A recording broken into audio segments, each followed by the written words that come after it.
He thought missing one shift would cost me my career. I thought missing my daughter's graduation would cost me something far greater. By sunrise, the phone rang, and suddenly he was the one learning what termination really meant. The conference room smelled like burnt coffee and panic.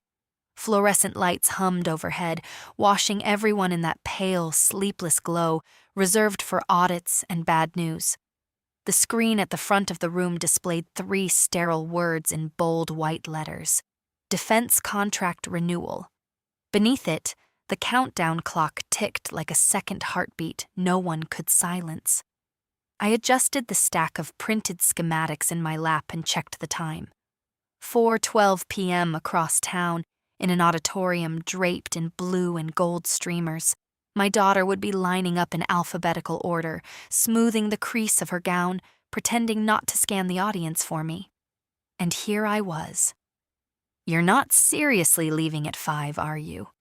Daniel's voice cut through the murmur. The owner's son didn't raise his volume often. He preferred the surgical precision of quiet contempt. I met his eyes. "I told you 3 weeks ago. I'll be remote after 5. I've pre-briefed the team." His lips curved in something that wasn't a smile. Remote doesn't impress a defense contract client. "Neither does bullying your lead engineer," I almost said. Instead, I tapped the file. "The client asked for the revised thermal stability analysis. It's done. I'll be on standby." He leaned back in his chair, fingers steepled like he'd practiced that pose in a mirror. "You're replaceable, Elena." The room went still. Someone coughed. Someone else stared at their laptop as if it held the secrets of the universe. I felt the words land, sharp, metallic, replaceable. 3 years of 70-hour weeks, 2 emergency redesigns that saved the company from breach penalties. 1 sleepless winter spent rebuilding a faulty prototype that had nearly triggered a termination notice. Replaceable. Across town, my daughter would soon be walking across a stage.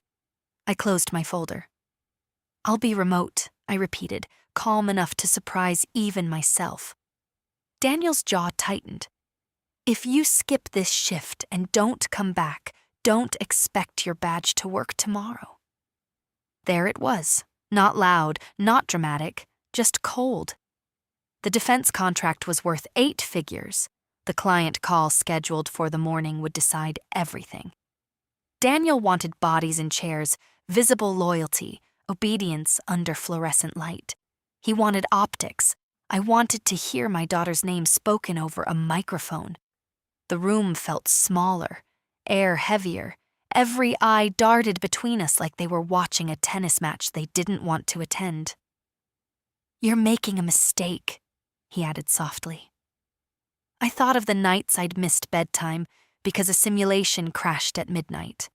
The birthdays I'd attended with one eye on my inbox. The science fairs where I'd smiled through fatigue so thick it felt like wool packed behind my eyes. Mistake? My phone buzzed in my pocket. A message preview lit the edge of the screen. "Mom, they're lining us up." The words were so simple they broke something open inside my chest. I stood, chairs shifted, someone whispered my name. Daniel's expression hardened. "Walk out that door, Elena, and don't bother walking back." He thought he was delivering a final warning. He didn't realize he was delivering a choice. I paused at the threshold. For a flicker of a second, fear tried to root me in place. Mortgage payments, health insurance, tuition. Then another image rose to the surface. My daughter scanning a sea of strangers for one familiar face. I walked.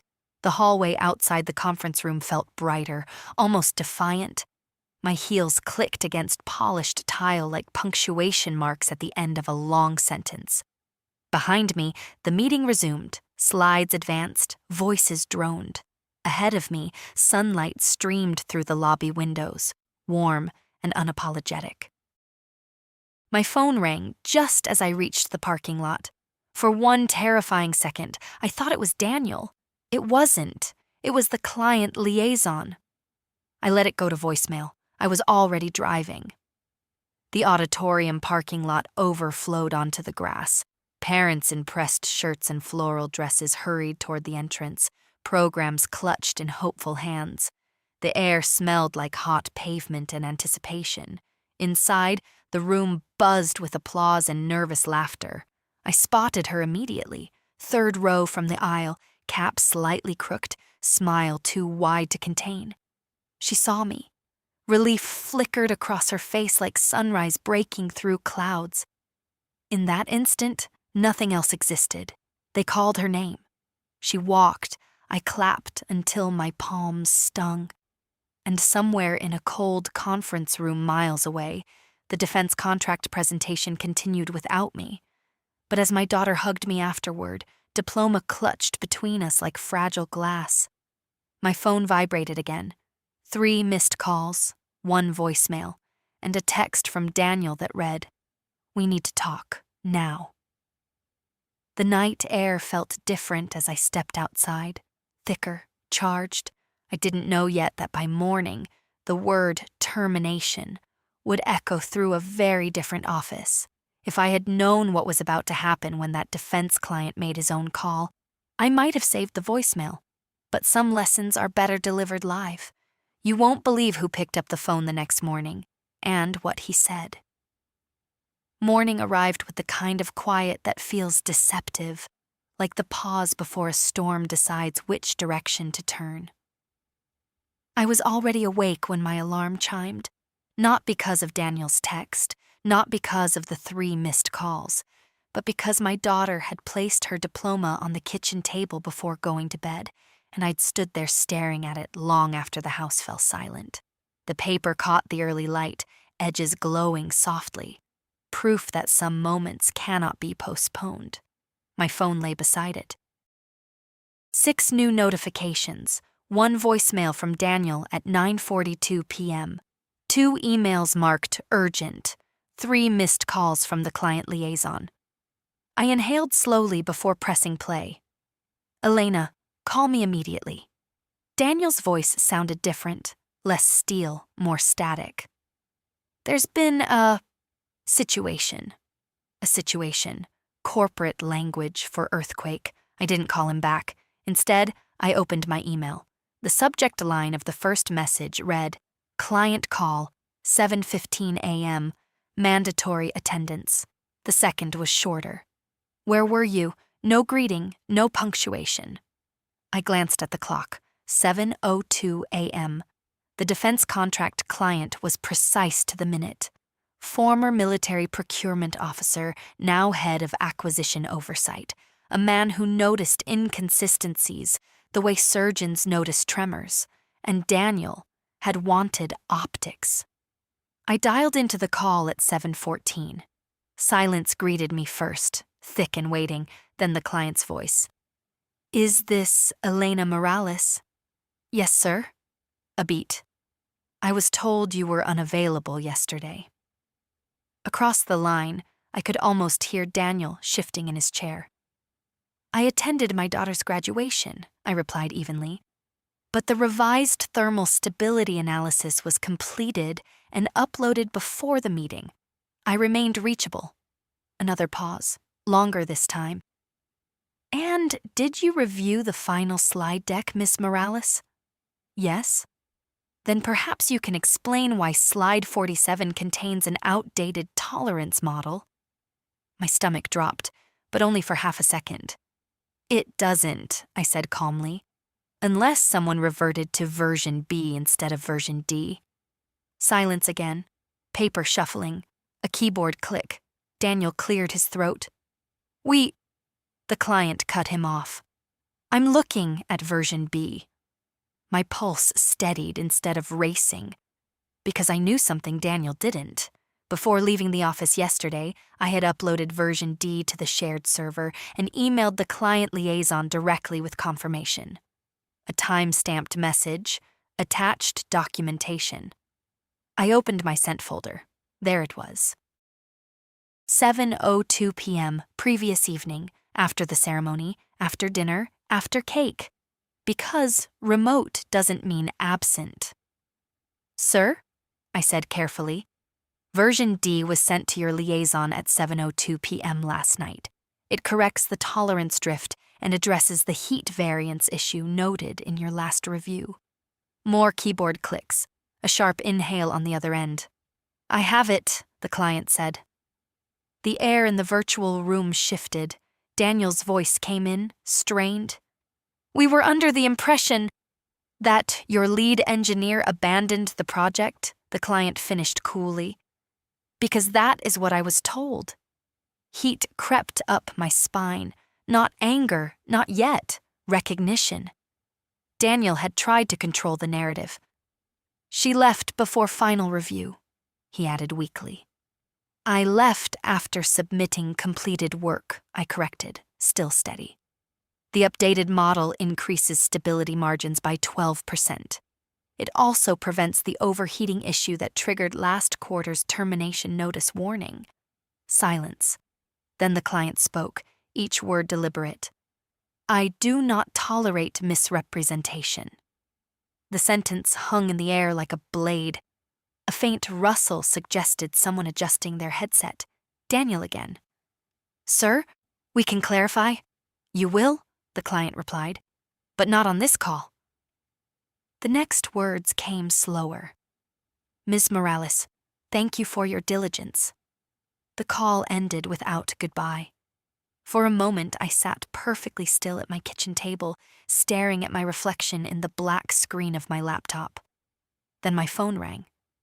Daniel. I answered. What did you tell him? He demanded. The truth. You embarrassed me. No, I said quietly. You embarrassed yourself. There was a brittle pause. You undermined leadership. I documented my work. His breathing sharpened. I could picture the red creeping up his collar. You made me look incompetent. The irony was almost poetic. I didn't make you do anything, I replied. He exhaled hard. We just received a formal review notice. The words slid across the line like ice. From the client. Yes? A formal review notice in a defense contract environment was not a casual reprimand. It was a precursor, a signal flare. And, I asked, and they're conducting an internal audit of our submission process. Not my process, our process. I felt something unfamiliar bloom in my chest. Not triumph, not yet. Relief? Daniel lowered his voice. You could have just stayed. I looked again at the diploma on my table. No, I said softly. I couldn't. Another silence, thicker than before. Then his tone shifted, less aggressive, more calculating. They want to speak to you directly this afternoon. My fingers tightened around the phone. Alone, he added. That single word carried weight. Why alone? What had the client seen in version B? What else had been altered? I ended the call without promising anything. Minutes later, an official email arrived. Subject: direct consultation request, lead engineer only. The defense client wanted documentation, server logs, and revision histories, and they wanted them from me. I opened the shared drive. Version history, access logs, edit timestamps. One anomaly blinked back at me. Version D had been opened at 5:47 p.m. after I left, by Daniel's credentials. My pulse slowed instead of racing. He hadn't just reverted a slide, he had touched the model. If the audit uncovered manipulation, the consequences wouldn't be small. Defense contracts don't tolerate optics. They tolerate precision. My phone buzzed again, a short message from Daniel. Let's handle this internally. Internally. Meaning quietly. Meaning without documentation. Meaning without the client knowing who changed what. I stared at the message for a long moment before setting the phone face down. Outside, the morning sun rose steadily, indifferent to boardrooms and egos. Inside, I began compiling every file, every timestamp, every email thread. Because this was no longer about a shift, It was about integrity. And by the time the afternoon call arrived, someone in that company was going to learn what accountability feels like. You might think this is where it ends, with a warning, maybe a reprimand. It wasn't. The next 24 hours would decide not just a contract, but a career, and not the one Daniel expected. Subscribe to follow what happens when integrity meets power, and only one of them survives the audit. The afternoon call arrived exactly at 2 p.m., not a second earlier, not a second late. I had already converted my dining table into a command center, laptop open, external drive connected, printed server logs stacked in chronological order. Sunlight spilled across the papers, catching the edges like thin blades of light. Everything was quiet except for the low hum of the refrigerator and my own steady breathing. When the secure line connected, it wasn't just the client on the screen. 2 additional faces appeared, compliance officers. This was no longer a conversation. It was an audit. "Ms. Morales," the client began, his tone measured, almost neutral. "We're conducting a procedural review regarding document version discrepancies and representation during yesterday's meeting." "I understand," I replied. Daniel was not on the call. That detail mattered more than anything else. "Please walk us through your submission timeline." I shared my screen, version history, timestamps, email confirmations, direct upload receipts. Every action left a digital fingerprint, and I had never been careless with fingerprints. At 4:58 p.m., I had finalized version D. At 5:03 p.m., I uploaded it to the shared server. At 5:05 p.m., I notified the client liaison. At 7:02 p.m., I sent the final verification email. After the graduation ceremony, after applause still echoed faintly in my ears. One of the compliance officers leaned closer to his camera. "And this log entry at 5:47 p.m.? The screen displayed it clearly. User D. Mercer action, opened version D, modification, reverted slide set to version B. My voice remained even. I was no longer in the building at that time. The client didn't blink. "Can you confirm that no changes were made to the thermal model parameters after 4:58 p.m.? "Yes. I exported and archived the finalized model to my secure directory before leaving." "Do you have that archive?" "I do."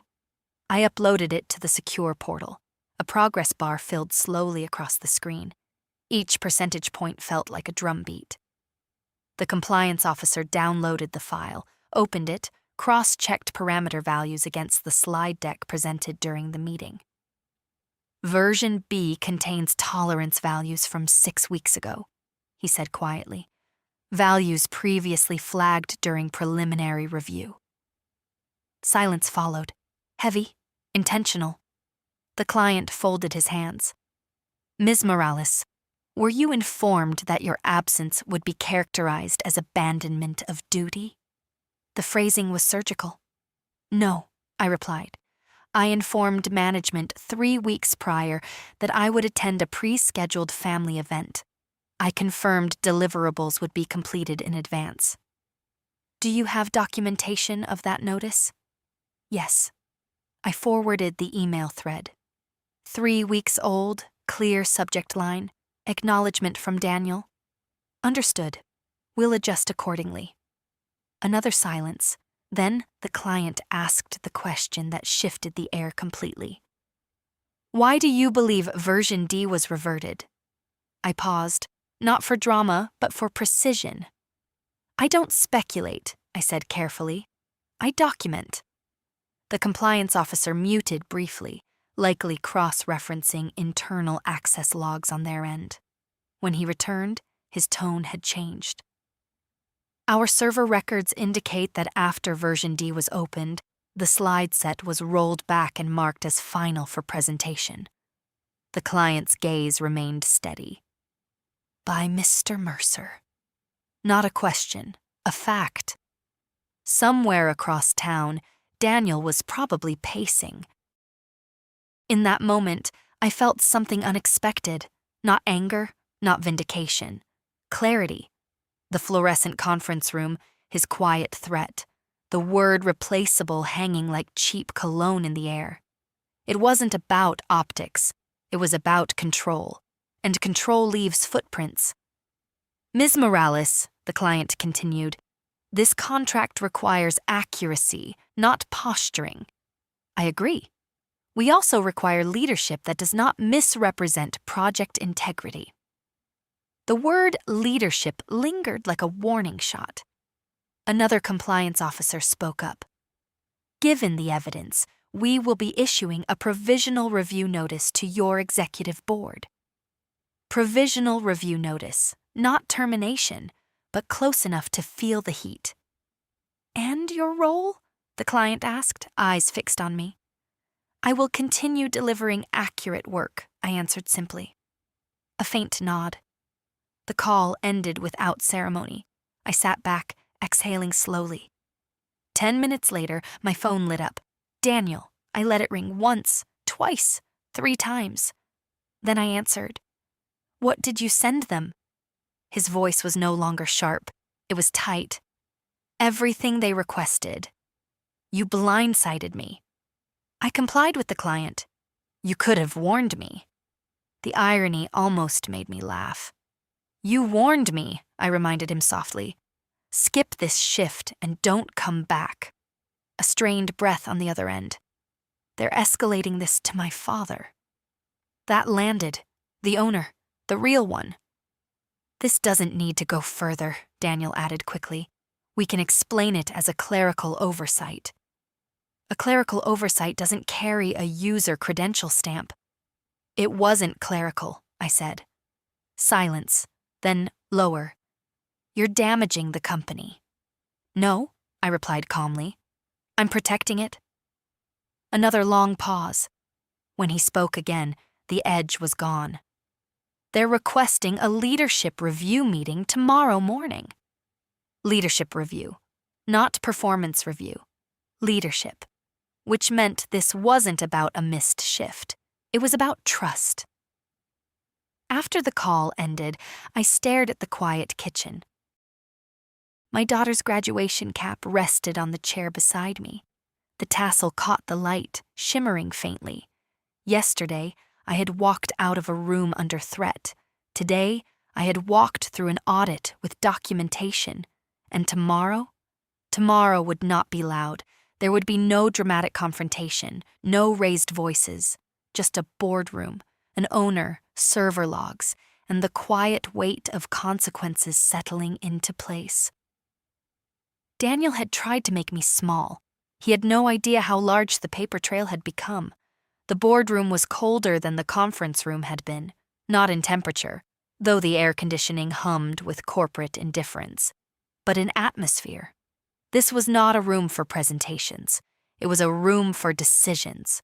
The walls were lined with framed patents and glossy photographs of product launches. Smiling executives, ribbon cuttings, headlines about innovation and precision. Precision. I took a seat halfway down the polished table. Not at the head, not at the edge. Centered. Daniel stood near the window, hands clasped behind his back, as if posture alone could restore authority. He looked like someone rehearsing confidence in a mirror that no longer reflected it properly. At exactly 9 a.m., the door opened. His father walked in, no dramatic entrance, no raised voice, just quiet gravity. The owner of the company carried none of Daniel's sharp impatience.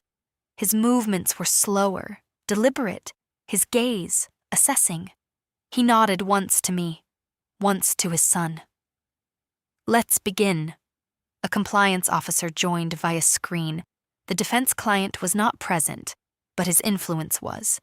You could feel it in the stiffness of Daniel's shoulders. The owner folded his hands. I've reviewed the preliminary audit summary. Daniel inhaled sharply, as if to speak. Not yet, his father said gently. The room obeyed. Server logs confirm that version D was finalized by Miss Morales at 4:58 p.m. and reverted at 5:47 p.m. by your credentials, Daniel. No anger, just facts. Daniel's jaw flexed. It was a presentation formatting issue. I believed. You believed, his father interrupted, still calm, that an older tolerance model was preferable? It was what we'd rehearsed. The compliance officer spoke from the screen. The older model contained values previously flagged by the client as unstable under thermal variance. A faint silence settled like dust. The owner turned his gaze to me. Ms. Morales, were you aware the file had been reverted? No, sir. Would you have approved that change? No. Daniel shifted. We were under pressure. She left before a final review. There it was again, that phrase. The owner's eyes narrowed slightly. 3 weeks' notice was given. I slid a printed copy of the email thread forward. No theatrics, just paper against wood. The owner read it slowly. His expression did not change, but something in the room did. Daniel, he said after a long pause, did you inform the client that Ms. Morales abandoned her post? Daniel hesitated, a fraction too long. I told them she wasn't present. Did you imply negligence? Another hesitation. Silence is loud in rooms like this. I may have emphasized the importance of physical presence. The compliance officer didn't look impressed. The client's record states the phrase, lead engineer chose not to attend a critical review. Daniel's shoulders tightened. The owner leaned back in his chair, exhaling quietly. Optics, he murmured. You've always cared about optics. Daniel's voice sharpened. We can recover this. It's a provisional review notice, not termination. The owner's gaze lifted. Do you understand what a provisional review means in a defense contract environment? Daniel said nothing. It means trust is cracked, his father replied, and trust is harder to rebuild than any thermal model. A long stillness followed. Then the owner turned to me. Ms. Morales, would the project have met client expectations if version D had been presented? Yes. Was all documentation submitted on time? Yes. Did you at any point misrepresent project status? No. He nodded once. Then he faced his son again. You threatened to deactivate her badge. Daniel's eyes flickered toward me. It was an emotional moment. This is not an emotional business, his father said quietly. It is a precise one. The compliance officer cleared his throat. The client has indicated they will not terminate the contract at this time. However, they require structural adjustments to project oversight. Structural adjustments. The phrase hung heavy. What adjustments? Daniel asked, voice tight. The compliance officer looked directly into the camera. They require that all technical oversight be reported through Ms. Morales moving forward. The silence that followed was absolute. Daniel blinked. His father did not. Additionally, the officer continued, they've requested direct quarterly consultations with her, independent of executive mediation. Independent of executive mediation. Daniel's hand tightened on the back of a chair. That's unnecessary, he said quickly. We have a chain of command. The owner spoke before anyone else could. Chains can restrict, he said softly. They can also break. Daniel turned to him, disbelief flickering openly now. I'm siding with the contract, his father replied, and with the documentation. The room felt different suddenly, not triumphant, not explosive, settled. Daniel's voice lowered. So what happens now? His father folded the audit summary neatly. You will step back from direct project oversight effective immediately. The words were delivered without heat, but they landed with weight. This is temporary, the owner added, pending internal review. Temporary, a corporate word that can stretch indefinitely. Daniel looked at me then, not with anger, not even with accusation. With something closer to realization. I hadn't raised my voice. I hadn't retaliated. I had documented, and documentation had done the speaking. The meeting adjourned quietly. No one clapped. No one celebrated. As I gathered my files, the owner approached me. "Your work speaks for itself," he said. "Continue." That was all. When I stepped outside, the air felt warmer than it had the day before, not because I had won, but because I had not lost what mattered. Back at my desk, my badge scanned green. An email notification appeared moments later. Subject: Updated project oversight structure. I opened it slowly, and for the first time in days, I allowed myself a small, steady smile. Because this wasn't about revenge. It was about alignment, and alignment, when precise, changes everything. The office felt different the following week, not louder, not celebratory, just recalibrated, like a machine that had been taken apart, cleaned, and reassembled with sharper tolerances. My inbox no longer carried subtle directives from Daniel marked high priority. Instead, there were direct coordination emails from the client's technical team. Clear, structured, professional, no subtext. The new oversight memo had circulated company-wide. All thermal stability reviews and defense contract deliverables to be approved by lead engineer Elena Morales prior to executive submission. The wording mattered. Prior to executive submission. It wasn't flashy.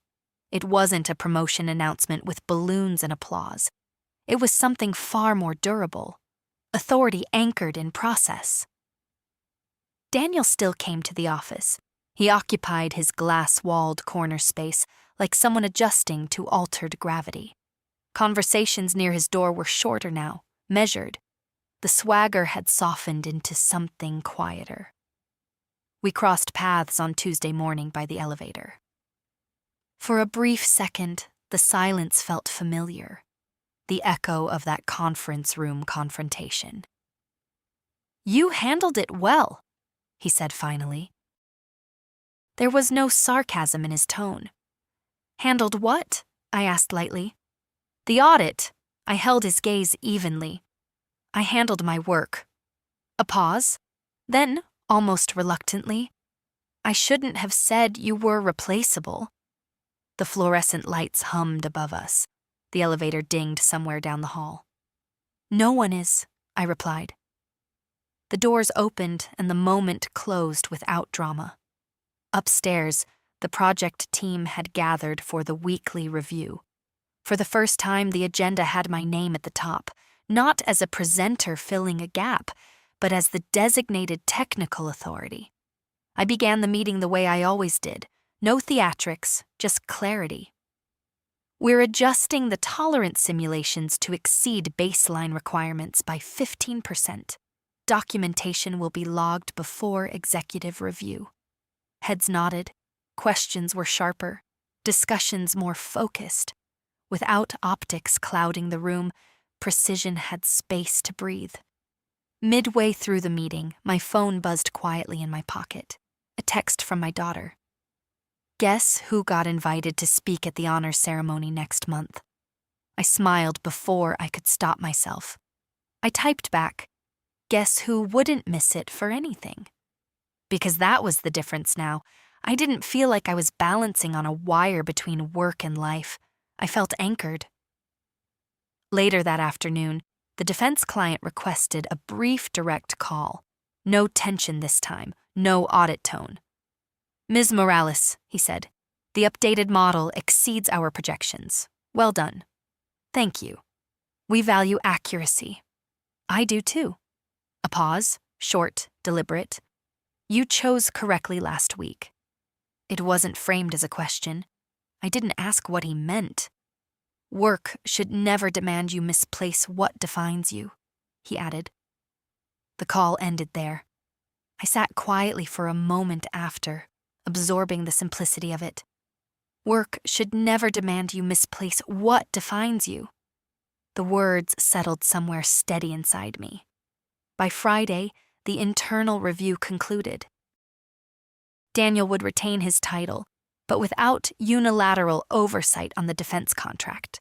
All executive-level changes now required dual authorization. Checks and balances, not punishment, alignment. That afternoon, as I packed my laptop into my bag, Daniel approached my desk. "There's a leadership development seminar next quarter," he said. "I've been encouraged to attend." Encouraged, corporate phrasing for consequence. "I hope it's useful," I replied. He nodded once. Then, after a brief hesitation, "Your daughter's graduation. How was it?" The question caught me off guard. "Perfect," I said softly. He studied my expression for a moment, as if trying to understand something beyond spreadsheets and projections. "Good," he said finally. No apology, no grand reconciliation, just a quiet recalibration between two professionals who had learned different lessons from the same moment. When I left the building that evening, the sky was streaked in amber and pale lavender, the kind of sunset that makes glass buildings look almost warm. I paused outside, glancing up at the reflective windows. For years, I had measured success in deliverables, in deadlines met, in contracts secured. Now I understood something else. Success wasn't staying under fluorescent lights to prove loyalty. It was knowing when to walk out the door and having the work speak loudly enough to follow you. My phone buzzed again, a photo this time. My daughter, cap slightly crooked again, standing in front of a college acceptance banner she'd just pinned to her wall. Underneath it, she'd taped a sticky note. Mom showed me how. The evening air felt lighter as I slipped the phone back into my pocket. I hadn't shouted, I hadn't retaliated, I had simply documented, delivered, and chosen what mattered. And in the end, the contract stayed. My badge worked, my integrity remained intact. Some victories aren't loud, they're precise, and precision, when steady, outlasts ego every time.